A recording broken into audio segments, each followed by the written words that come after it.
Good afternoon, everyone. Welcome to today's presentation of the CURC webinar series entitled Effective Outreach to Drive Recycling and Reuse Behavior.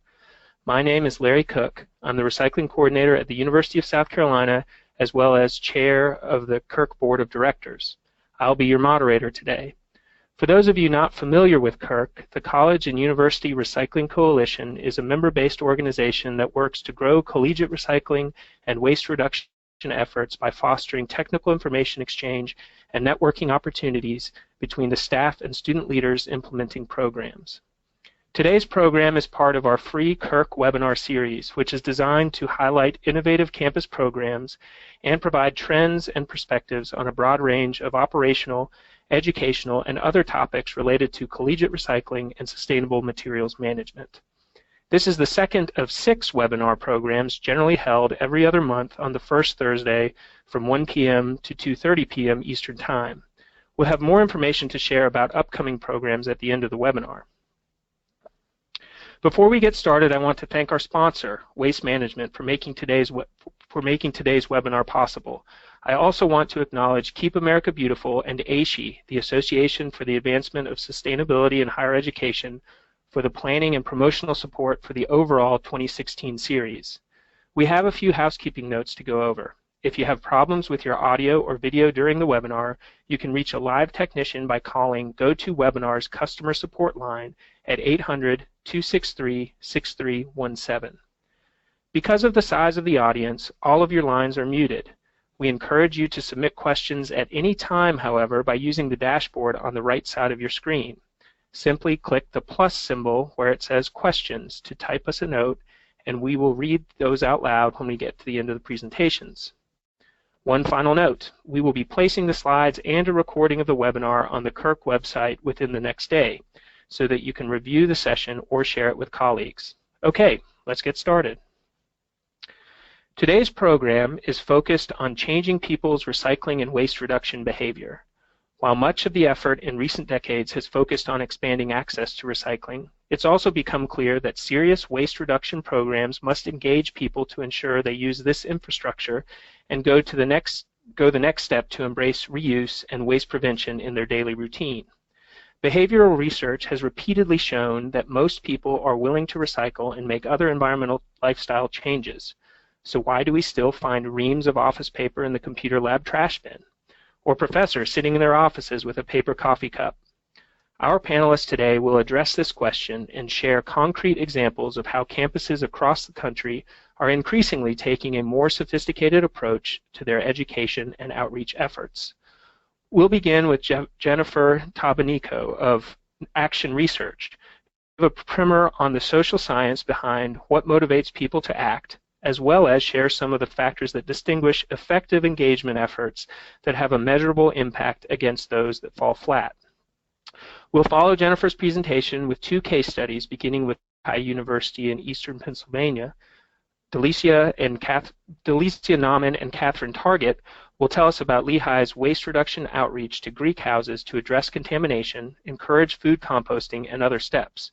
We'll close with Jamie Adams from the State University of New York at Oswego, learning about their recently completed Tap-In campaign to drive the use of refillable water bottles on campus. We're going to lead off with Jennifer Tabanico. Jennifer is president and owner of Action Research, a firm that specializes in changing behavior for the public good by applying marketing and social science research to outreach programs that promote clean, healthy, and sustainable communities.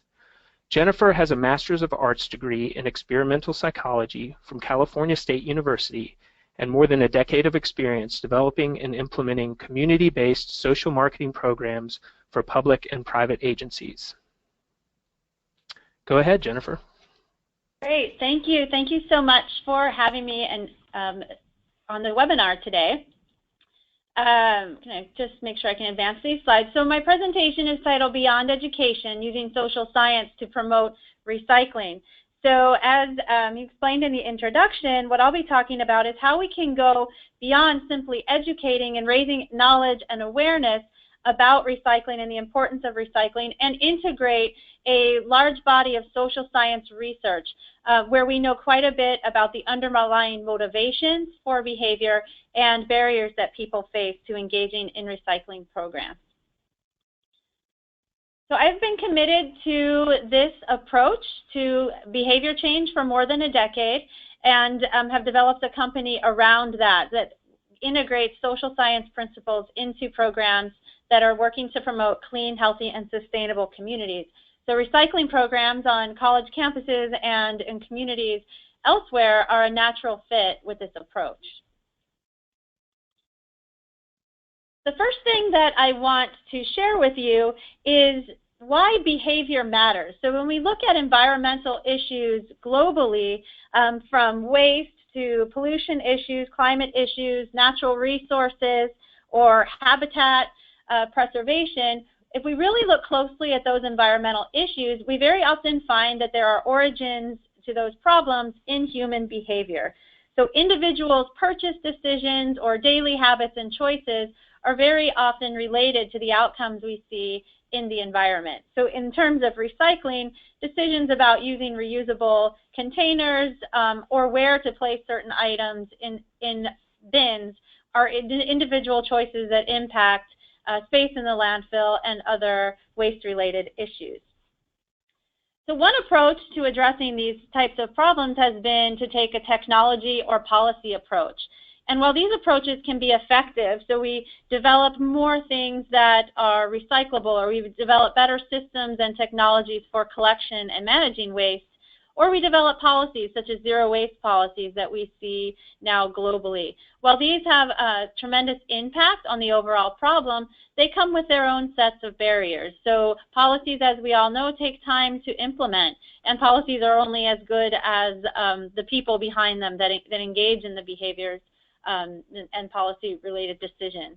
In addition, technologies take time to penetrate the market, and so we're still then left with individual voluntary behavior change very often, and that's really what most of you on this call are dealing with in your programs. So because behavior is at the root of these issues, we can actually draw from a large body of research in the social sciences. So social sciences have been studying human behavior across a wide range of issues for over 100 years, and we know quite a bit about how people make decisions and underlying motivations for behavior. And we can use this guidance and integrate it into our programs. Not only does behavior matter, but as it turns out, the behavior matters. So if you even just look within a single domain like recycling, or even just recycling on a college campus, there are a wide range of behaviors related to that. And some of these are one-time behaviors, such as purchasing a reusable bottle. But some of these are repetitive, so using and filling the reusable bottle instead of single use, or placing extra materials into a recycling bin, a paper, for example. So there are a number of different actions, and as it turns out, each of these actions, even though related, can be very different in terms of the cost, difficulty, or other obstacles associated with them. So just because somebody uses a reusable water bottle on a regular basis doesn't mean necessarily that they're putting all of their extra notes into recycling bins, or that they're always printing double-sided, or that they're recycling the materials in the proper bins. So each of these behaviors, though related, come with their diverse set of barriers. So I want to switch now to just a brief discussion of how we have traditionally attacked behavior change in our programs. And traditionally, the approaches have taken one of three avenues. The first is a knowledge-based approach. And these approaches are probably the most common. There are the websites, there are flyers, handouts, workshops. There are a lot of the things that we do, and the underlying premise of these programs is that if people simply knew what to do, then they would change their behavior. So we educate them about how to properly recycle, that they can buy reusable containers, and so on, with the hope that they will then have this increased knowledge and change behavior. Unfortunately, the research is very clear in showing that simply having knowledge about how to do something is not sufficient very often to motivate behavior change. And there are other things that stand in the way of people engaging in various behaviors. The second approach that we see very often is more of an awareness approach. And this means if we can get people to care enough about the issue, then they will do it. So we see a lot of messages that talk about the harm to nature from waste-related issues, dwindling landfill space, water quality, polluted water bodies, and so on. And we assume then if people just care, if they care about the impacts on nature, or if they see that this is such a big problem, that they will surely change their behavior.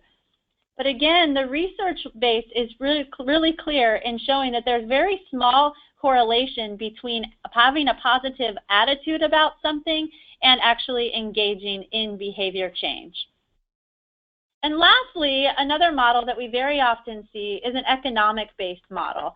And if these programs are based on an assumption that if we can show people that it is in their financial best interest to engage in the behavior, that they will do it. So if we can demonstrate, for example, how much money people will save by switching to a reusable water bottle from single-use plastics, then surely they will change their behavior. However, again, the research is very clear in demonstrating that simple appeals to economic motivations are very often insufficient to change behavior. And while I don't have time on this presentation to go through all of the background research, I am highlighting here two large evaluations of state and national campaigns that were focused on energy conservation actions. So a wide variety of things from turning off lights to purchasing energy efficient appliances. And I point these out because these are much larger even than college-based programs. They are both programs that were nationwide, and millions of dollars were spent promoting simple, one-time and repetitive actions. And in both of these campaigns, the 1 Ton Challenge in Canada and also the Flex Your Power campaign in California, the evaluations of these programs showed a significant increases in knowledge and awareness, and particularly awareness about the program. So for the 1 Ton Challenge, 51% nationwide had heard about the 1 Ton Challenge and were aware of the messages. And similar with Flex Your Power in California. It was a very well-known program. However, the behavior change associated with these programs, for Flex Your Power, for example, after a 10-year evaluation, was very small to non-existent. And again, there are many other studies that demonstrate this effect, but I think what we show here is even investing in these broad-scale education and awareness campaigns, we have very little evidence for actual behavior change that comes out of them. So what I want to switch now is an approach that is called community-based social marketing. And I'm presenting this as an organizational framework that you can use to follow and develop your programs, but also because it's a natural way of integrating social science. So a key element of community-based social marketing is that its origins come from over 100 years of social science research. So it's not really just a buzzword or a marketing strategy, but really a framework for integrating really in-depth insights about human behavior. Community-based social marketing is also community-based. It is developed from information gathered at a local level and delivered at a local level. And as such, it's a good fit and a good model for university and college-based settings. Community-based social marketing also focuses on removing barriers to action. And it acknowledges that sometimes those barriers are motivational. So they may be things internal to the individual, like lack of knowledge or apathy, or I just don't care. But they may also be structural elements of the program, like a lack of infrastructure. So using this framework, we're able to really understand what's happening behind the individual behaviors. And then lastly, community-based social marketing is behavior-based. And by that I mean that we're focused on outcomes. That is, did behavior change? Are we seeing decreases in our waste stream or increases in recycled material? And it is less focused on outputs. So we're less likely to be counting how many people came to an event, how many brochures did we hand out, how many people liked our Facebook page, and it's very heavily concentrated on measuring behavioral outcomes. The approach has 5 steps, and I'm going to go through them very briefly here just to introduce them, and then I'll go through a little bit more depth through the rest of the presentation. First, we begin by selecting a behavior, and as I pointed out in the beginning, there can be many different behaviors related to just recycling, or even just recycling in a campus setting. Next, we conduct research to better understand the barriers and the benefits to engaging in those specific behaviors.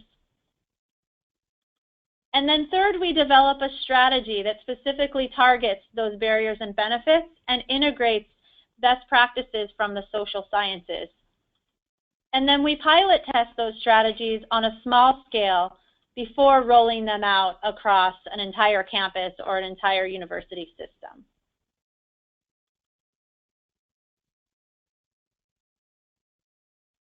So in the first step, we're looking at selecting behaviors. And although community-based social marketing does drill down to individual behaviors, you can still target multiple behaviors at the same time. However, we want to just be strategic about what behaviors we're targeting. So if the desired outcome is reduced waste, then we want to be picking behaviors that are connected to that goal. Next, we want to be thinking about who are the sectors or the audiences that are generating that particular waste. And you might look at students, staff, visitors, kitchen, is it people coming to events? So where is this waste being generated, and where is sort of the biggest chunk of the overall waste stream? And when we make these choices, we want to be making informed choices. So very often our hunches about what other people are doing, what materials they're using, how they're disposing of things are often disconfirmed. So to the extent possible, we want to be looking at technical data, waste characterizations, and even survey data about what other people are doing. So very important to not just think about those things that we are paying attention to, because we, people who are interested in recycling or in sustainability more broadly, pay attention to different things, and we're more likely to notice things that are in line with our beliefs and disregard things that are not in line with our beliefs. So always important to go to find some sort of data to inform our choices. In selecting behaviors and defining behaviors, it's great at the beginning of a program to start with a long list and make a strategic decision before you kind of drill down to the specific behaviors you want to target. And in creating that list, it's very important to define it in 3 ways. First, you want to define a behavior as end state, so that it's an action that causes an outcome. So placing scrap paper in a desk-side recycling bin would reduce the amount of waste getting to paper in the landfill. Or using a reusable water in place of single-use plastic would reduce the amount of plastic getting its way to the landfill. But a broad behaviors like purchase a reusable water bottle, that in itself wouldn't be directly linked to the outcome. So it's actually using the reusable bottle instead of single-use plastic.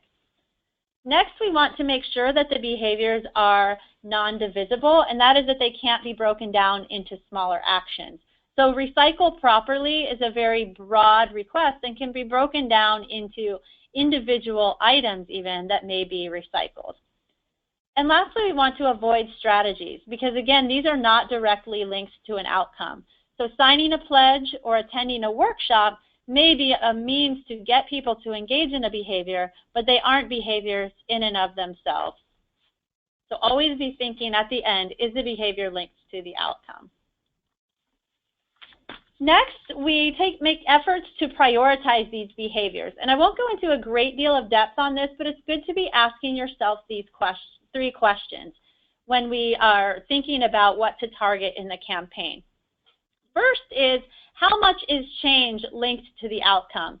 So if you look at your overall waste stream, what are you finding in there? Is it paper, or is it single-use water bottles, or is it something else? Is it paper coffee cups? And if we want to have an impact on that overall outcome, it makes sense we want to focus on the materials that we see a lot of. So what materials are going to create the biggest impact? Second, we look at probability. How difficult is it going to be to change that behavior? So how difficult might it be to get people to print double-sided or recycle scrap paper, as opposed to getting people to eliminate the use of single-use water bottles? So looking at probability for each of those different behaviors that you might target. And lastly, how many people are already engaged? So to what extent are people already doing the right thing?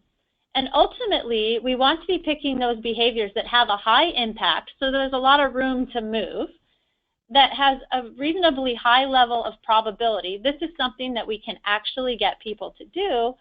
And third, that there's some room to move people. So if we're just targeting the couple of professors that are using paper coffee cups, are we really going to get as much of an impact as if we go after a group of people that are, maybe everyone's using single-use plastic? So we want to make sure we have a group of people that can actually be moved.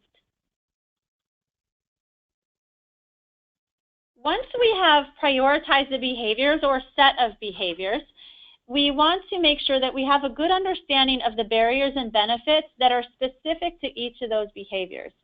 And by barriers, I mean, why aren't people engaging in the desired behavior? So again, those can be internal to the individual, things like motivation, knowledge, attitudes, not having enough time, or they can be structural, elements of the program. So convenience, are there sufficient bins? Is there adequate infrastructure? Is there access?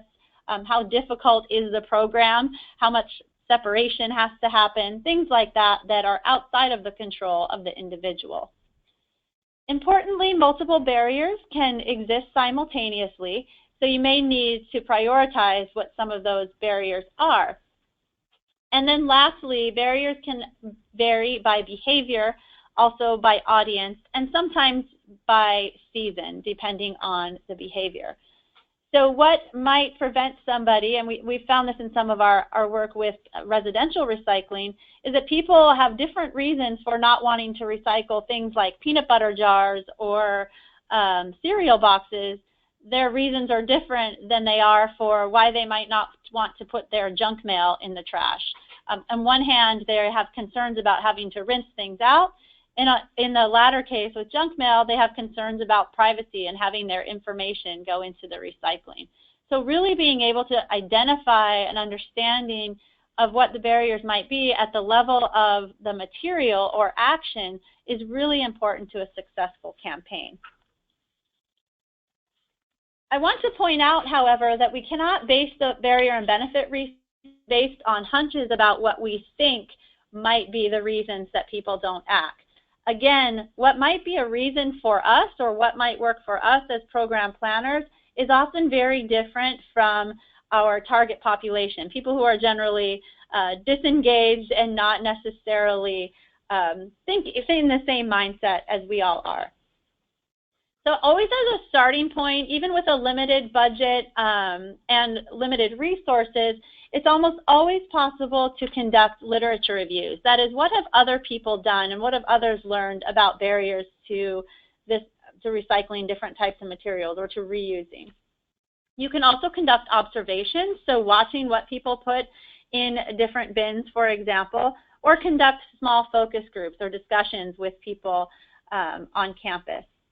As a next step, as resources permit, we would gather quantitative information through the use of surveys from people about the extent to which different topics or different issues are barriers that might prevent them from engaging in the behaviors. And those might be in-person, telephone, mail, or web-based, depending on the audiences that you're working with.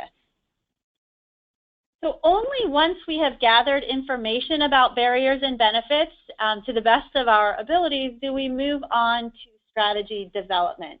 And that is when we start thinking about what tools we might integrate, what social science tools might be a good fit. So with community-based social marketing, the way we go about developing strategies are first to remove any barriers we identify. So if there were infrastructure barriers or lack of access or lack of knowledge, we would want to make sure we address those barriers and also enhance any motivation or benefits that might be attained from engaging in the behavior. So this next graph represents a way that we do that, and the barriers represent a wall that keeps you from getting to your goal. And so one way, and the wavy lines then represent motivation or movement toward the goal. We have to have some level of motivation, otherwise there's no movement toward the goal. So one way to get people to continue to move toward your goal would be to just simply lower or remove the wall of barriers. However, the most effective approach is going to be one that simultaneously raises motivation and brings down the barrier wall. And that is what you see in that bottom half of the graph in B there, where we've enhanced motivation and brought down the barriers, and that will get you most effectively and efficiently to your goal. The second element, or third element that we look at in developing these strategies are leveraging wherever possible personal contact.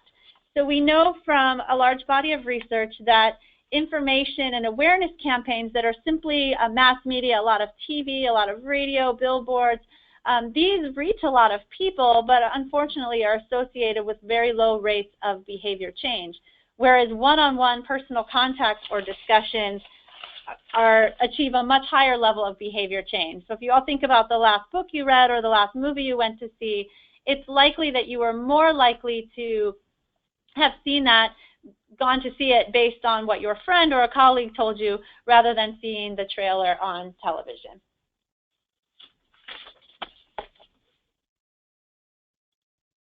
And then lastly, we integrate tools from the social science. So in just a few more minutes that I have left, I want to go through what some of the most relevant and feasible tools are that work well for recycling campaigns.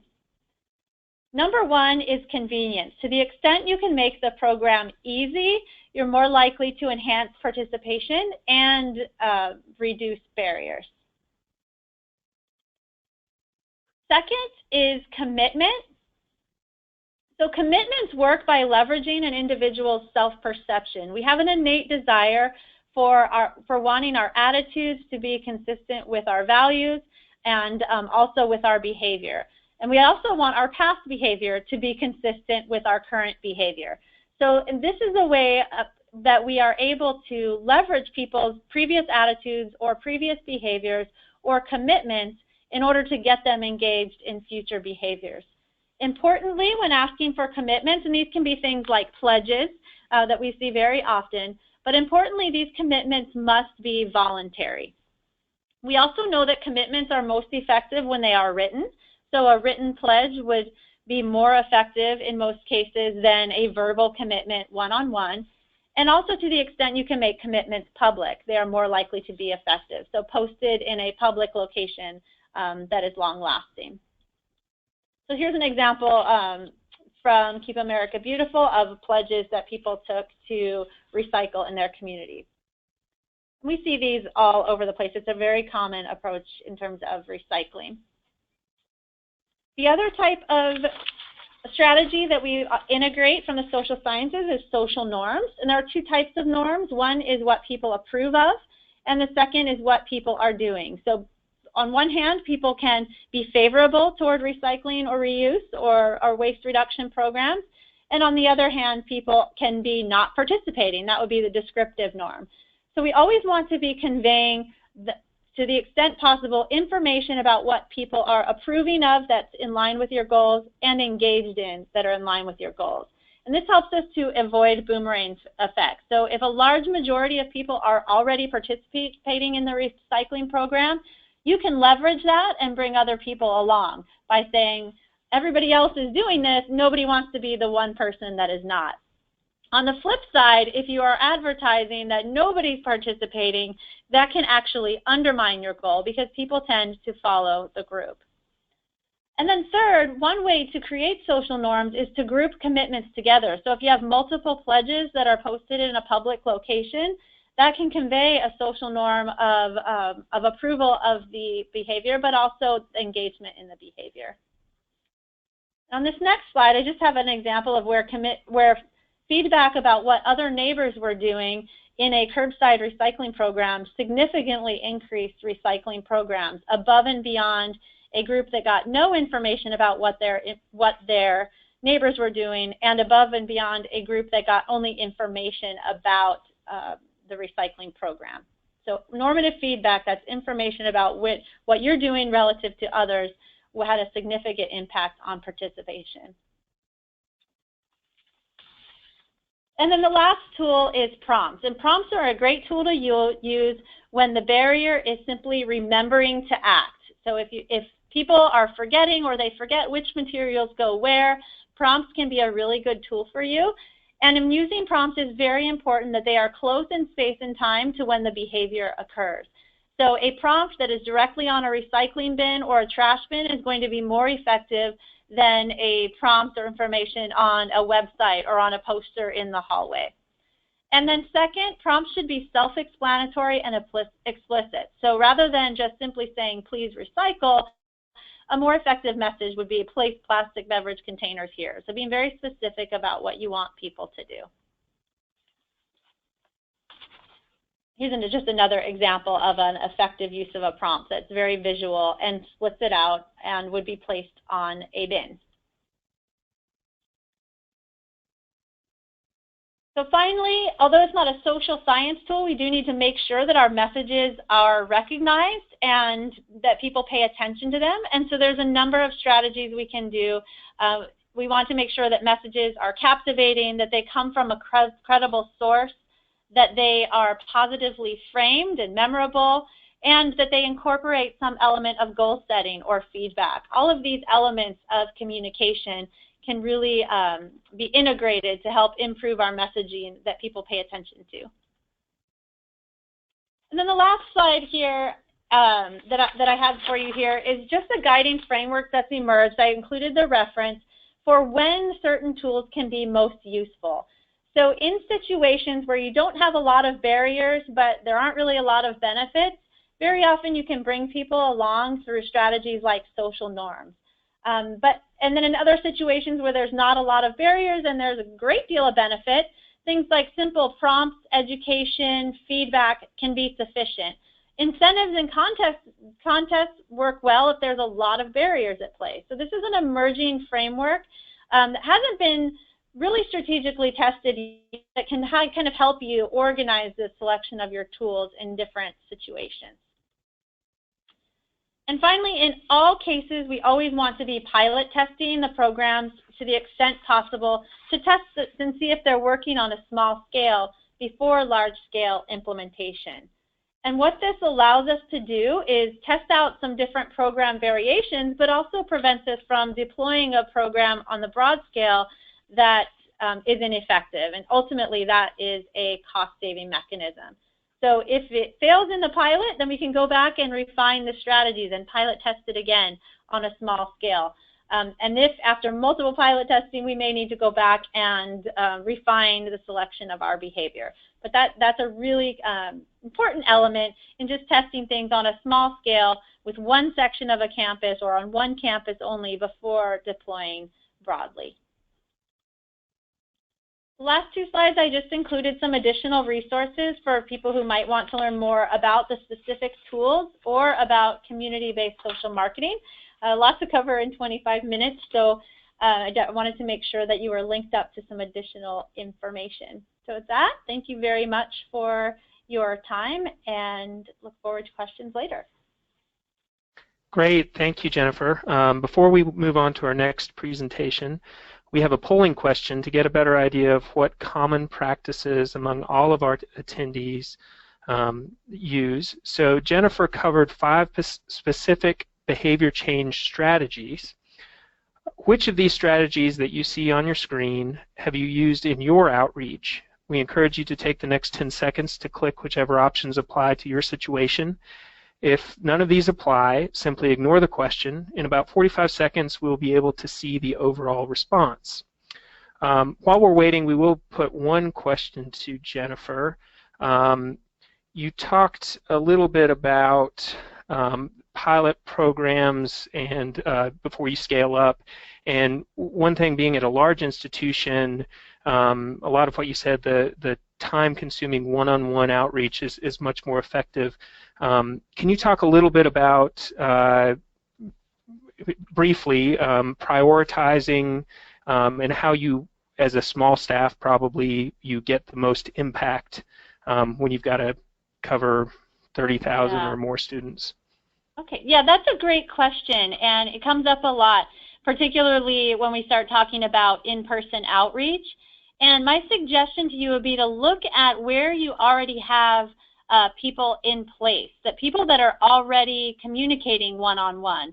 So, for example, at point of sale in the cafeteria, where you could train, or in your stores or convenience markets on campus, where you could train people to say when they're purchasing single-use plastic, they could communicate some sort of program message at that point of sale about, hey, did you know we have these reusables, and whatever the rest of your message is. So very often it doesn't have to be the program planner going out and talking to people one-on-one, but we can leverage existing groups, clubs on campus, other lectures that might be happening. So in terms of one-on-one communication, I think thinking creatively about where you already have those points of contact. And then in terms of piloting, when I say pilot testing, I don't generally mean let's deploy the program for a long time and then see what happens, but really just testing it on a small scale. Maybe you test it just within one department or one building. You test some messaging and see how that impacts your recycling rates by looking at a few bins. So just kind of doing that on a small scale before you fully develop your materials. And I think in most cases, you can find ways to do that with pretty limited resources. Great. Let's check out those results. It looks like the majority of you are doing convenience and prompts, about a little less than half commitment, social norms, and about half vivid communication. That's great. Great to hear. Next up, we have Delitzia Nauman and Catherine Target from Lehigh University. Delitzia has served as Sustainability Officer for Lehigh University since 2010. She has been active in higher education sustainability efforts for 15 years. She enjoys watching her hens excitedly find worms in the farmyard. Catherine Target is the Sustainability Program Manager for the Office of Sustainability. In this role, she oversees the office's communications and marketing efforts, behavior change and operational efficiency consultancy, outreach and engagement, initiatives and events that promote sustainable behaviors throughout the Lehigh community, as well as data tracking and reporting. Catherine also coordinates engagement with programs such as EcoReps. One quick reminder, if you have questions at any time during the webinar, just use the panel on the right and hit the plus sign to ask a question. Over to you, Delitzia and Catherine. Great, thanks so much. So Catherine and I are very excited to speak to you all today about a program that we have here on campus in our Greek houses. Very similar to the process that Jennifer described.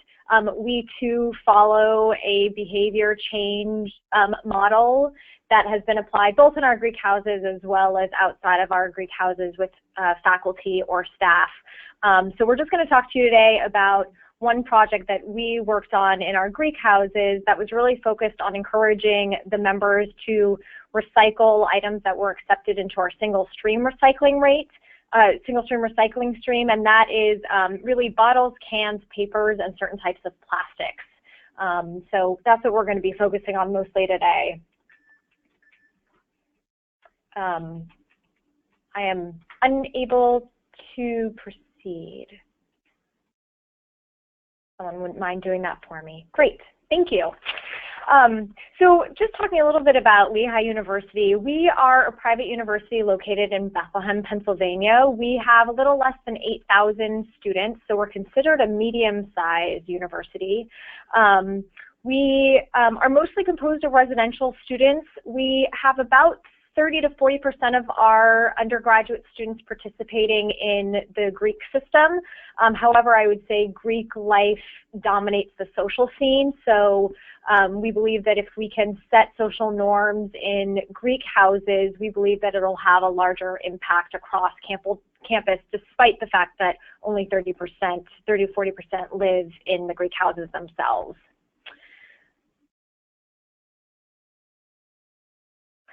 So just a little bit about waste management here at Lehigh. The Office of Sustainability does not sit within facility services.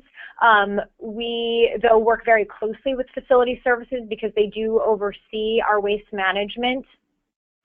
We do, however, identify areas of improvement.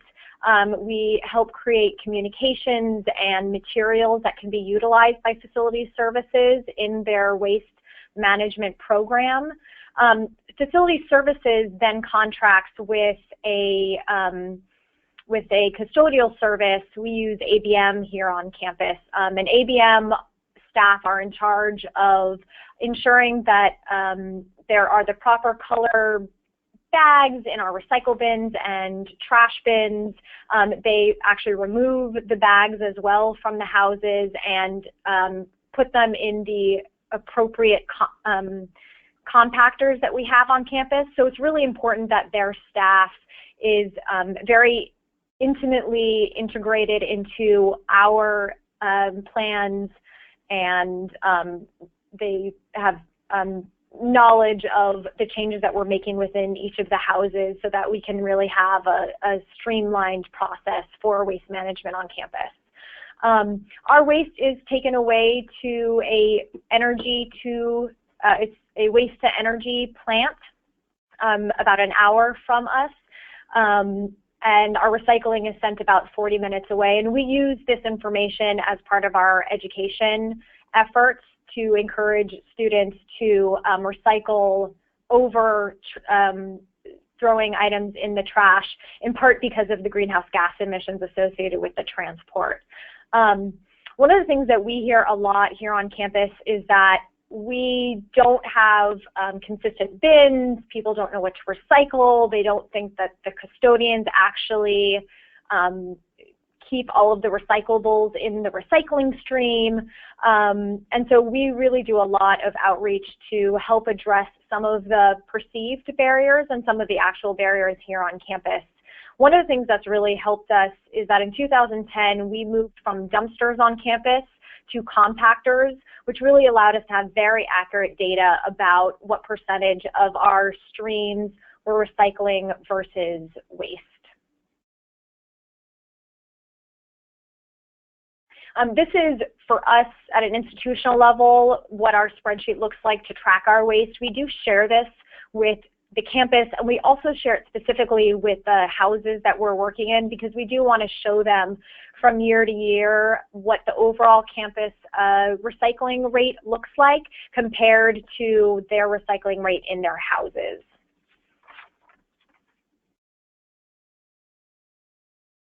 So as I mentioned before, we are talking today about focusing on the Greek system, and we really believe because they set a social norm here on campus that far exceeds the actual numbers of students that live in the Greek houses.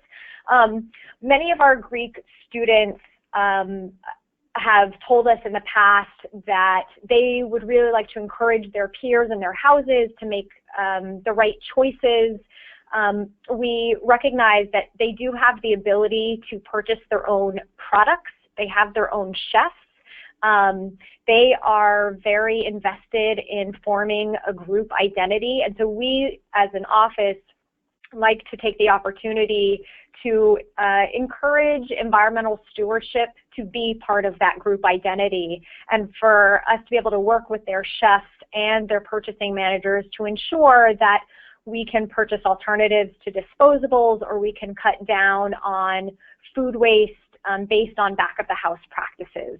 One of the things that we found to be a really effective tool for houses that are not sure whether they would really like to commit to working with our office and to implementing new processes within their house is that Lehigh's accreditation for Greek houses has a section that focuses on sustainability. And so we always like to remind students that by participating and motivating their peers, they are helping themselves in the spring semester while they go in front of the accreditation board. So we found that to be a very useful tool. And when houses do want to participate in our Greek programs, our Greek greening programs, we do encourage them from the onset to really commit as a house to participating in the process for the entire academic year. So we want to talk just about one Greek house in particular, which is Theta Chi. We have worked now with over half of our Greek houses focusing on different elements of sustainability based on what the houses themselves want to focus on. Theta Chi was one of the houses that focused on waste and recycling as their #1 priority. So we intend for the rest of this presentation to really focus on the work that we've done to encourage them to increase their recycling behavior specific to plastics, bottles, cans, and paper. So Theta Chi is similar in size to many of our other houses. There's about 32 beds in the house. There are a number of students that do live off campus but still participate in the house and do attend the house lectures and are encouraged while they're there to really be part of the community. So we do outreach to the entire house, including those that don't have a bed at the house. And also similar for us, Theta Chi has a similar square footage as many of the other houses, which is a little under 11,000 gross square feet of space in the house. We have a number of partners that we work with specifically on the Theta Chi project. As I mentioned, the custodial staff and our staff work very closely. We also work with the residential services who provides assistant director and managers to oversee Theta Chi from a facilities perspective. Our office does oversee our oversees our eco-rep program. We do have residential eco-rep coordinators and Greek eco-rep coordinators. And for those of you that are unfamiliar with the eco-rep program, it's just a peer-to-peer education program that is focused on fostering environmentally responsible behaviors within houses. So we have Greek eco-rep coordinators that then work with an eco-rep from the Theta Chi house. And that Greek eco-rep from the Theta Chi house works with their chef and their members as that peer educator. So at the beginning of the academic year, Theta Chi signed a contractual agreement or commitment to be part of the Greek eco-reps program.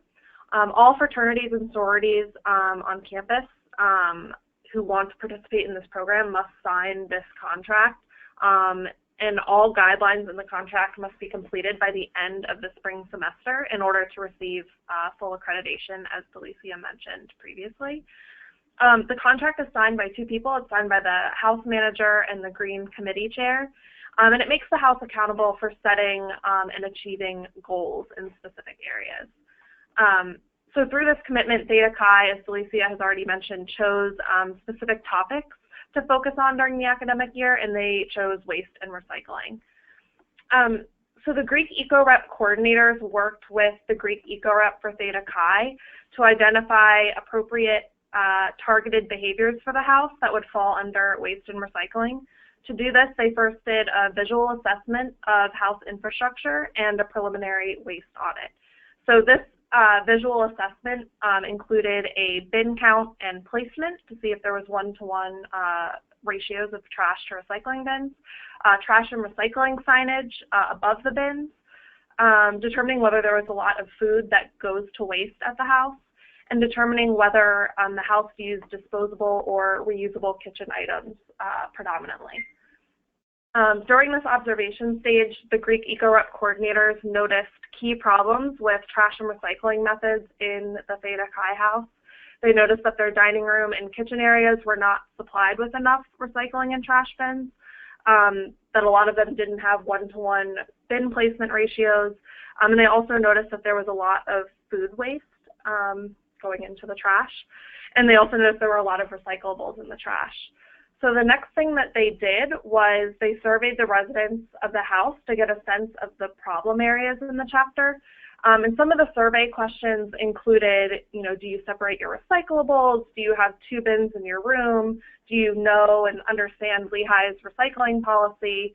And then after that survey, they then conducted this preliminary waste audit to get a baseline for the house and to get a better understanding of what proved to be in the visual assessment proved to be true in the preliminary waste audit. So based on the observations made through the visual assessment and the preliminary waste audit results, the Office of Sustainability, the Greek eco-rep coordinators, and the Greek eco-rep for Theta Chi worked on identifying the barriers and benefits and identifying the targeted behaviors, or developing the targeted behaviors. We also brainstormed effective strategies to improve waste and recycling at Theta Chi, make adjustments, and conducted a post-waste audit to see if there was improvement. So the results of the preliminary waste audit proved that the observations that they made during the visual assessment proved to be true. The results showed that the majority of the trash was food waste, and all of the recycling was trash. So the house had an initial recycling rate of 0%. So based on this, the Greek eco-rep coordinators and the Greek eco-rep for Theta Chi determined 3 main behaviors that they needed to target: increase total recycling rate, decrease recyclables in the trash, and reduce food waste. For the purposes of this presentation, we're going to focus on increasing the total recycling rate, but we use the same community-based social marketing framework to target all of these behaviors in the house. The initial house survey helped the Greek eco-rep coordinators and the Theta Chi eco-rep to determine all of the barriers, both perceived and real, to the targeted behavior. So these barriers included a lack of proper signage, not knowing what was and wasn't recyclable, not having one-to-one bin placement, not enough trash and recycling bins, not knowing Lehigh's recycling policy, and there being a lot of disposable cups and plates being used at the house. So for this Theta Chi case study, we used 4 primary tools from the community-based social marketing framework to address the targeted behavior. So we used commitments, convenience, prompts, and education and awareness. The other tools we didn't use in this case study, but they may be appropriate for other case studies. So we used the written commitment tool, as I already mentioned.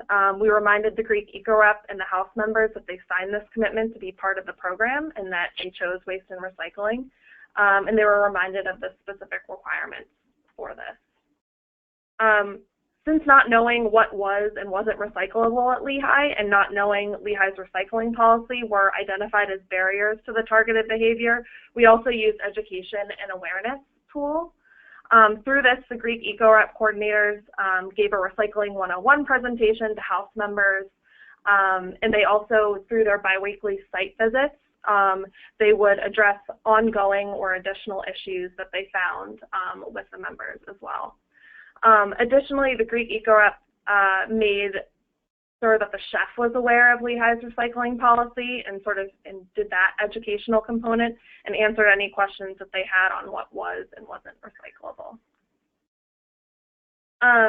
Since not having one-to-one bin placement and not having enough trash and recycling bins were barriers to increasing the recycling rate, and not knowing what was and wasn't recyclable, we also used the convenience and prompt tools. The Greek eco-rep coordinators reduced the barriers to recycling and made it easier for members to recycle by ensuring that there was one-to-one bin placed throughout the house, and they added more trash and recycling bins by contacting residential services. And they also developed prompts in the form of trash and recycling signage, like you can see on the slide here, for above the bins, as well as developed installments about waste and recycling for the bathroom stalls in the house. They also did signage as well, which was tailored for the house's waste and recycling to help the members. As you can see here, the post-audit results, there was a tremendous improvement between the preliminary and post-waste audit. In the preliminary waste audit, trash composition was 62% compostables and only 25% trash. However, in the post-audit, trash composition was 90% trash and only 8% compostables, so there was a huge reduction in food waste. In the preliminary waste audit, recycling composition was all trash, so they had an initial recycling rate of 0%.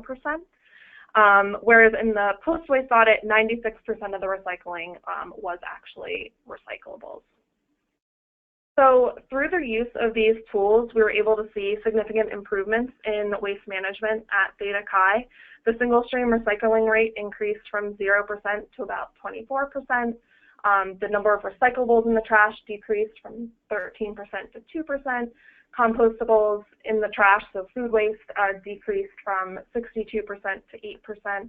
And as well, the contamination rate of trash in the recycling decreased significantly as well.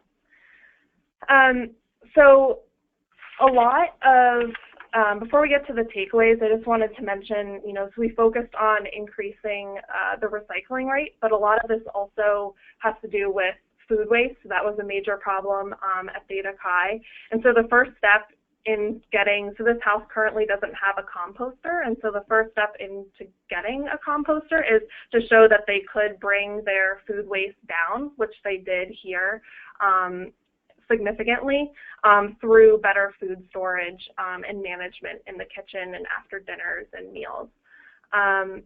So with that, just some takeaways from this Theta Chi case study are to leverage why students should care. So in our case, this was through, partially through the accreditation process and building stewardship, environmental stewardship into the group identity. Developing a strong initial survey to help determine all of the possible barriers so that you can best target those barriers. And thinking outside of the box when brainstorming effective strategies. And then using a combination of the CDSM tools and operational adjustments are sort of a key to success. And then lastly, celebrate the success of the houses. This is an accomplishment that the house members should be made to feel very proud of and continue on from year to year. So with that, thank you very much, and we look forward to hearing your questions at the end. Thank you. That was great information. We're going to move on to our second polling question before we move on to Jamie. So it's up on the screen now. How have you measured the before and after impact of your outreach campaign? So there are the five choices on the screen now, and as you are filling that out, we do have a quick question for Delicia and Catherine. Have you already, or do you have a plan for periodically checking in on these improvements and seeing if the changes and improvements have staying power? Yeah, that's a great question.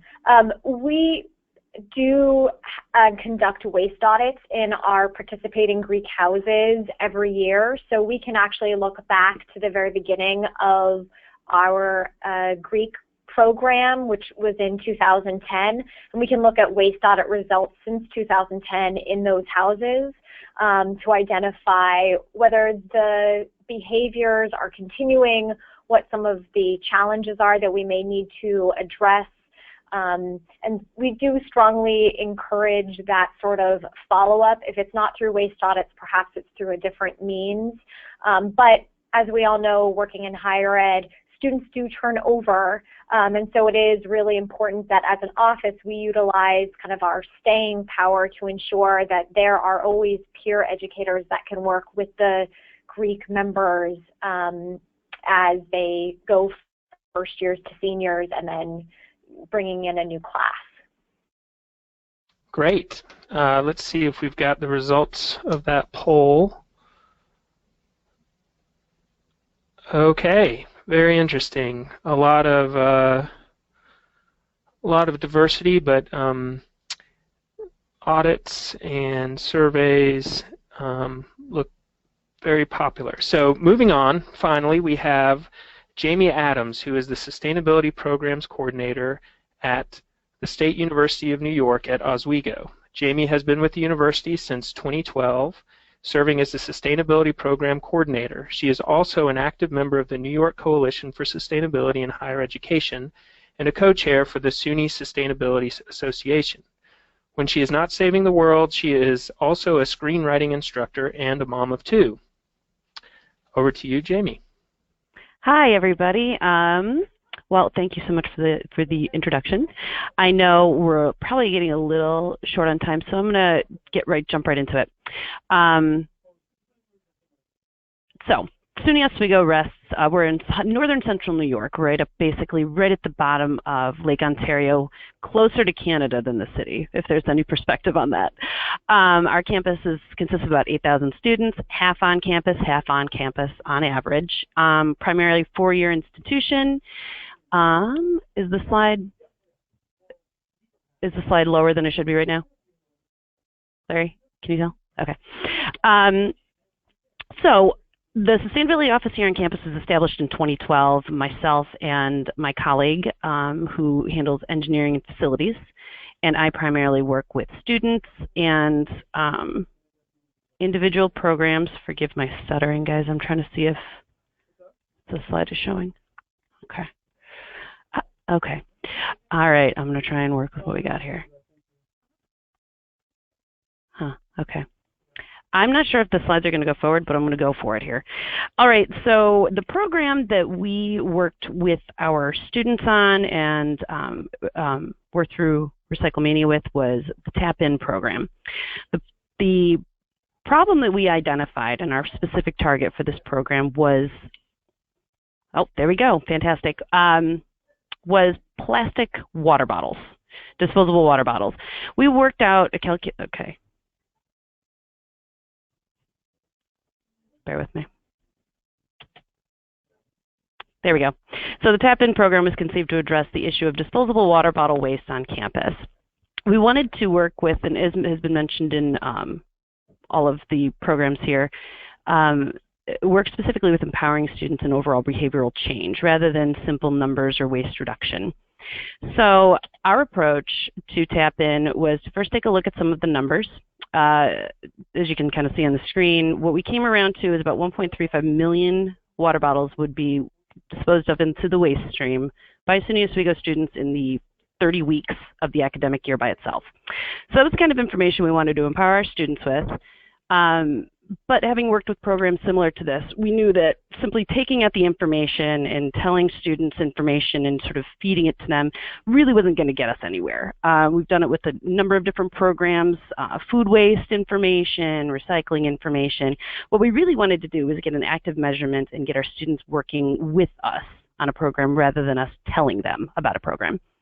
So after identifying and defining the problem, plastic water bottle waste, we sat down to brainstorm not just with ourselves within sort of our office, but we worked with a group of 62 students from sort of every sort of academic silo across campus to see not only what they knew, but what information really resonated with them and obstacles to potential solutions.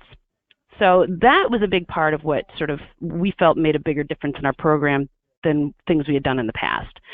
Our initial solution, we came up with the Tap-In program, designed the logo, designed all of the elements to it, and partnered with the company Companion. And I do apologize because they're not going to come up nearly as much as they should in this program. They're a fantastic company, and they gave us a real measurable, quantifiable way of rewarding and engaging our students. So Tap-In program was launched and started out February 8th, right at the beginning of Recyclemania. So with the 62 students that we polled, it was determined that 78% of them cited size and shape for reusable water bottles as being something that would really be hindrance to them. And 71% cited the cost of water or the purity of water.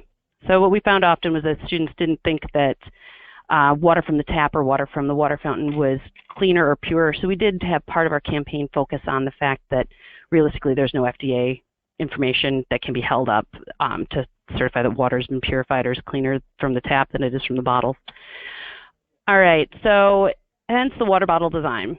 You can see sort of our logo. We've shared some information on there. Students read the bottle, and we'll come back to their secondary design shortly. So after identifying and solving the size and shape concern for students, we worked out the bottle so that it would be perfect for their backpacks and their pockets. We then began the Why Pay More section of our campaign, showing that the FDA regulations for purchased water and tap water are exactly the same, and most large-scale bottle companies, 25% of their water at minimum comes out of the tap. All right, so now that we had brainstormed a solution, we had these water bottles to give out to students. We solved the initial problems that they had presented to us, size and cost. We began our event and Recycle Mania by engaging our students to sign a pledge. As has been mentioned, this has got sort of mixed results, but our pledges were put out on tables as they were given free water bottles, reusable water bottles. They signed a pledge to avoid using disposable water bottles for the 8 weeks of Recycle Mania. This is one of the more interesting collaborative events that we had.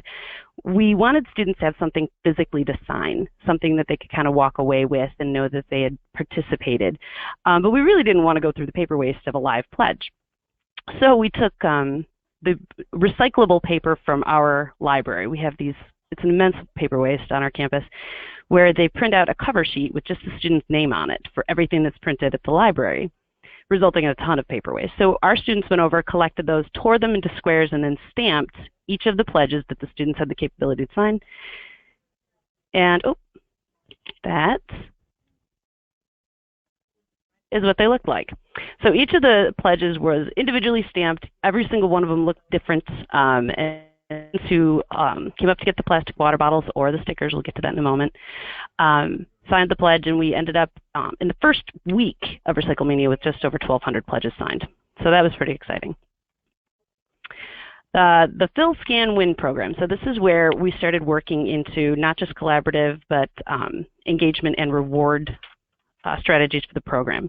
The companion bottles come with a barcode on the side of them, and we did have the stickers for people to put onto their existing refillable bottles. So every time you refilled your bottle, the purpose of the program was to then take and scan it through the companion app that you would put on your smartphone, and it logged every single bottle that you then took out of the waste stream that would have otherwise gone into the landfill. So every time students scanned, they entered in their own numbers. It would track their numbers for reuse, but it also had this amazing added benefit to it where it tracked the number of water bottles that were used on campus. So as students tracked their own water bottle reuse ability, they also saw those live numbers go up for their participation in this campus-wide event. This is a little bit, you can take a look at the app here. So you would scan your barcode. It reminds you, you can set reminders on the app to refill your water bottle and stay hydrated.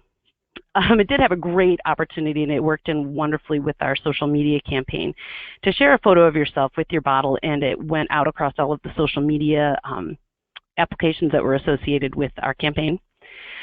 The real excitement came for students with the rewards. So for our program, every 100 scans that a student had, so every 100 times they refilled their bottle, they would get free drinks or a free snack from our facility, our on-campus auxiliary services. But also, every single time they scanned, they were entered into 2 separate competitions. One was a competition on our campus, where students would be randomly drawn 2 per week to win a prize through our office. And the other was through Companion itself. They were entered nationally, so for everyone who was using Companion throughout the country. But they were signed up to win really larger prizes like a GoPro camera, Beats headphones, gift cards. And because of the impact our campus had on this overall program nationally, our students won five separate students won on our campus in the 8-week program. So that was pretty exciting. As I mentioned, we have the ability to track how many bottles were used on campus and per student. So our initial 8-week launch, this is pretty exciting. Our overall goal is to continue this program, but we really wanted to put a high focus on it for the 8 weeks of Recyclemania. So we launched our social media campaign. We had a specific campaign right through our office, but we also had a separate Recyclemania tap-in campaign where students were rewarded not just for their own personal achievements. So if they hit 100 points in the first 2 weeks, they were rewarded on our app, and it was pushed out with photos of them and photos of the bottle. Big announcements through our Facebook page, big announcements, and our social media actually took off pretty significantly in the first week.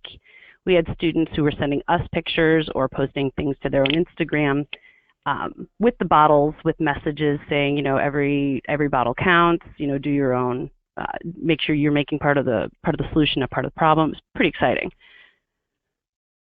So this is a quick example of some of our social media information that went out, and this also is placed on all of the digital screens on campus. So whenever students would walk into different academic buildings, this could come up and remind them to fill, scan, and win.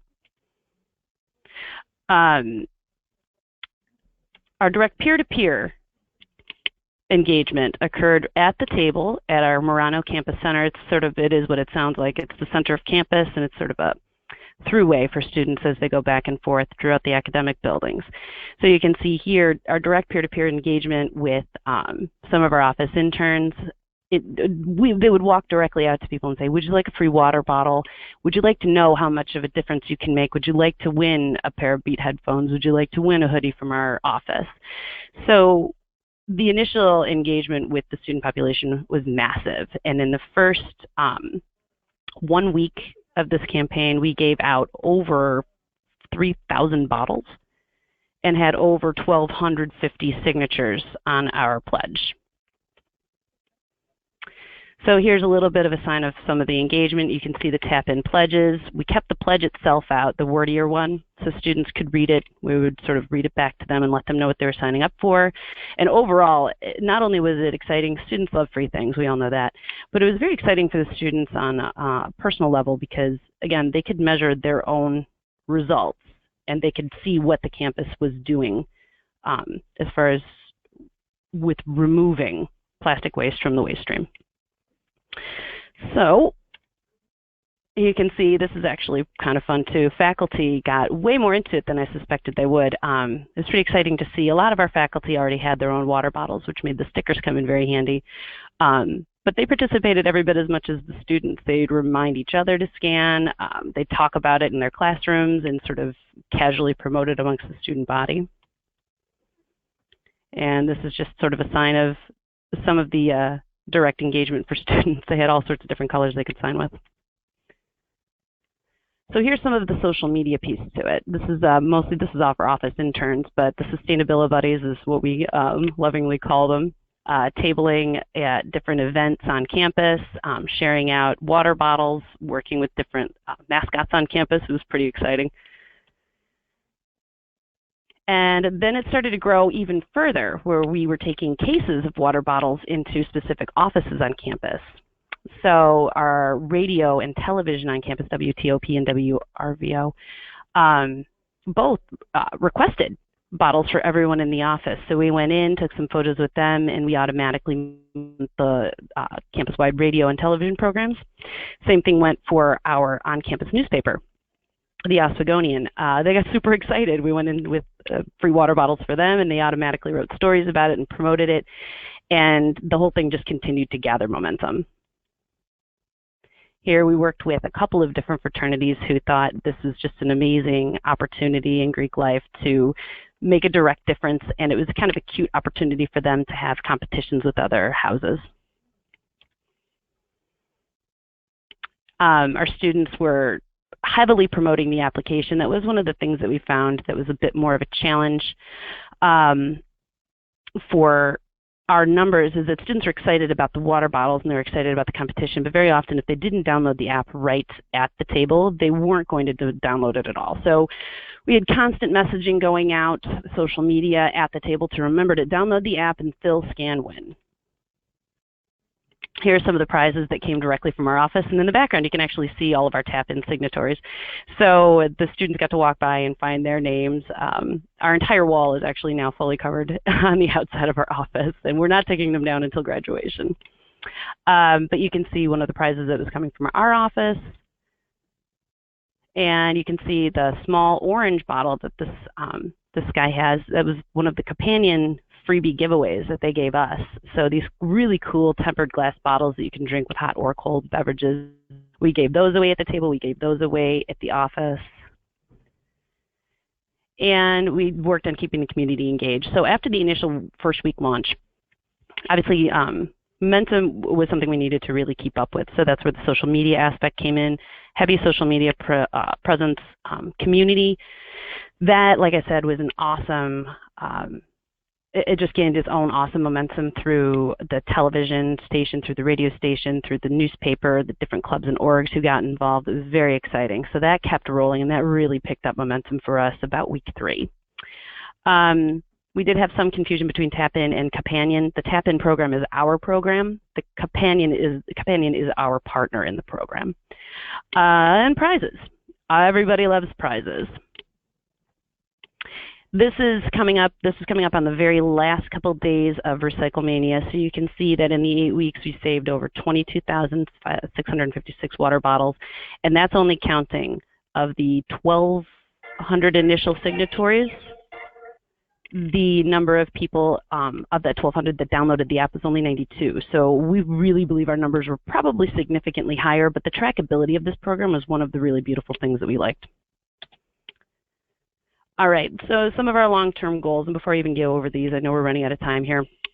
I just want to go over sort of the process that we looked at with this, and it really did come down to brainstorming with our students, engaging with our students, and in order to do that, we really had to talk to our students. I think it sounds really simple, but you know, from a professional standpoint, sometimes we forget that what we consider important isn't necessarily what they consider important or engaging.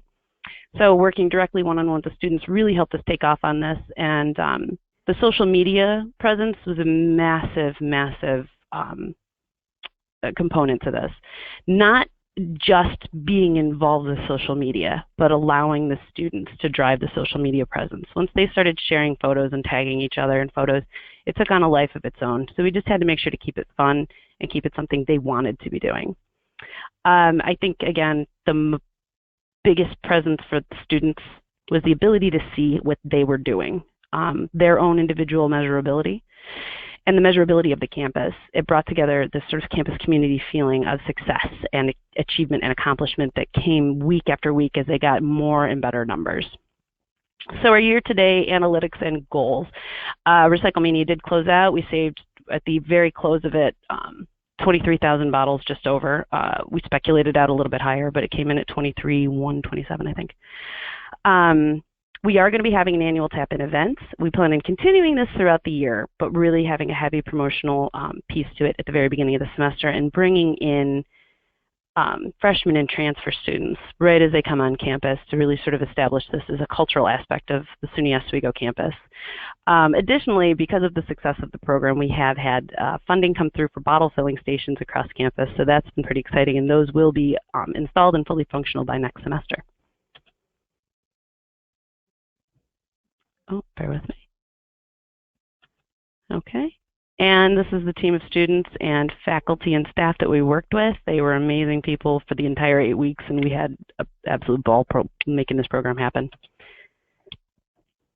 And that is it for me. Great. Thanks, Jamie. We've got time for one quick question for you.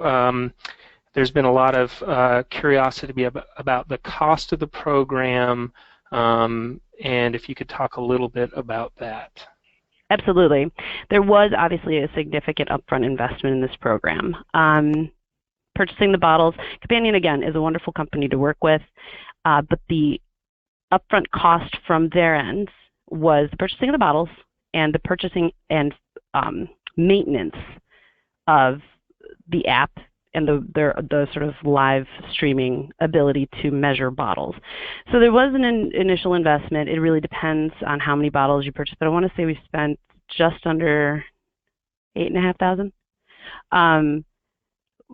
Part of the way that our funding works on this campus is our students are signed up through billing for an automatic opt-out available sustainability fee.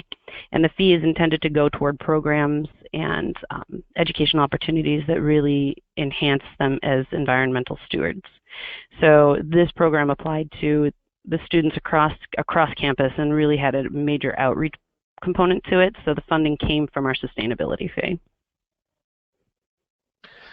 Great.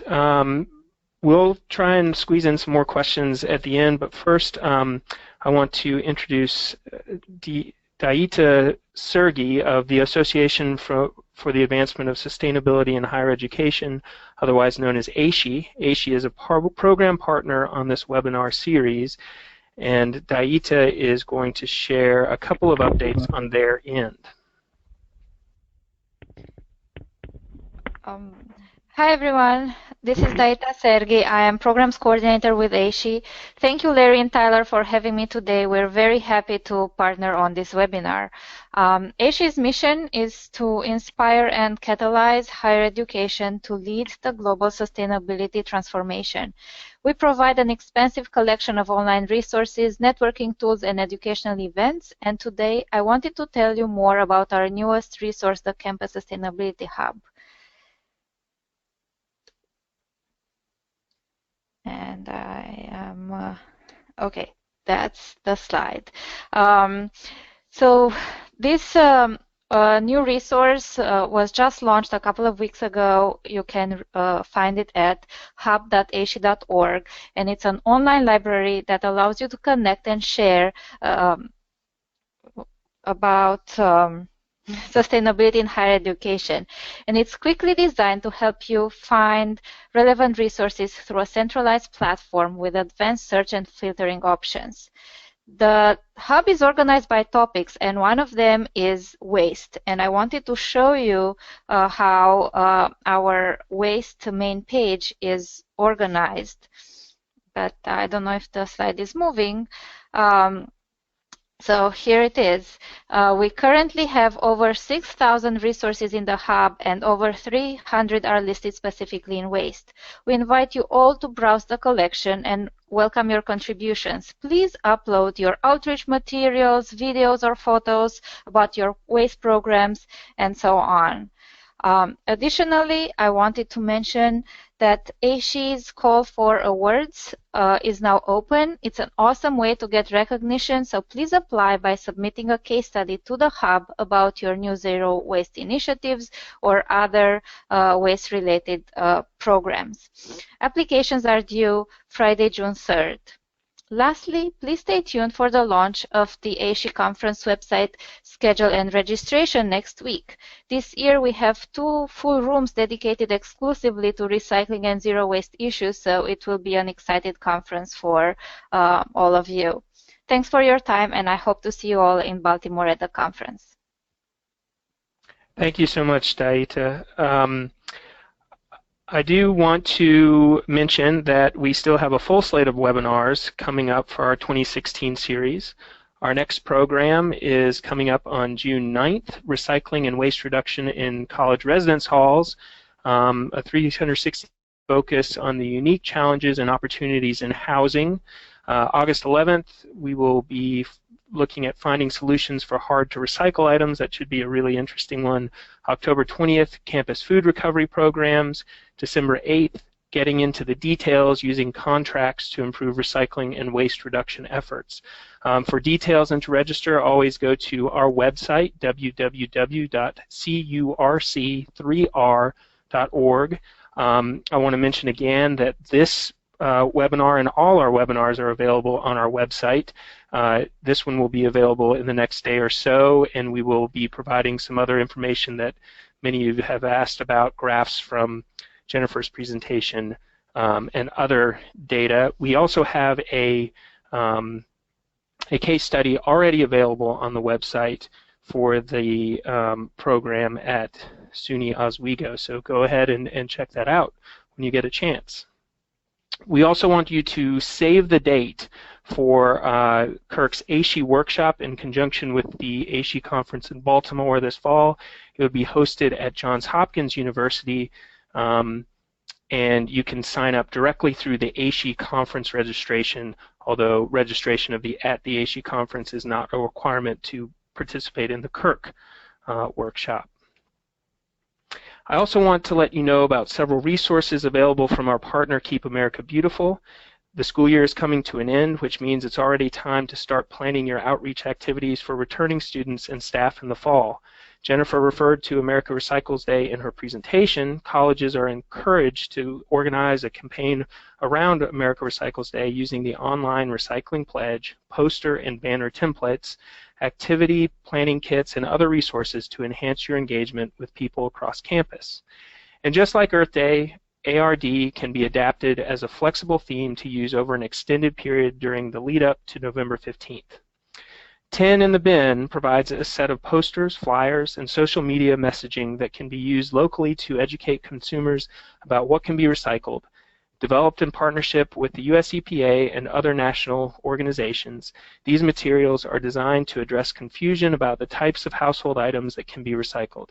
Given the lack of standardized recycling messaging from one community to the next, these materials focus on the most commonly recyclable items universal to most programs in the US. These materials are free to download and to use on your campus or community from the America Recycles Day website at the URL address on your screen. Finally, there are several upcoming conferences and webinars that will be of interest to campus recyclers.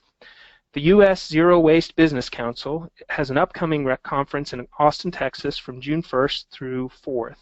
Experts from a diverse range of industries will share innovative ideas, practical tools and tips, and first-hand experience at creating value for their business through zero waste. The conference will include a half-day workshop on June 1st focused on zero waste efforts at colleges and universities, and an opportunity to tour the University of Texas at Austin's zero waste programs. The annual Green Sports Alliance Summit brings colleges and universities together with professional sports teams and industry leaders to advance sustainable practices at sporting events. This year's conference will take place June 28th to 30th at the Astros baseball stadium in downtown Houston. Green Sports Alliance is generously offering a discounted registration fee to CURC members and participants of the Recyclemania and Game Day Challenge programs. To receive a special promotional code, contact the Green Sports Alliance or CURC directly. The State Electronics Challenge is a free program that assists colleges, local government, and other organizations to improve their sustainability practices to decrease the environmental impact of electronic office equipment. This introductory webinar on May 10th will explain the technical assistance, tools, and other resources available to participants. Following this webinar, you should receive a prompt to complete a quick survey. We encourage you to take a minute to give us feedback on today's program. Again, we want to thank our sponsor, Waste Management, for their support, as well as recognize our partners, Keep America Beautiful, for the planning and logistical support, and ASHE for their promotional support. One last time, I want to thank all of our presenters, Jennifer, Delicia, Catherine, and Jamie. We look forward to seeing you for our June 9th webinar. Thank you so much for joining us.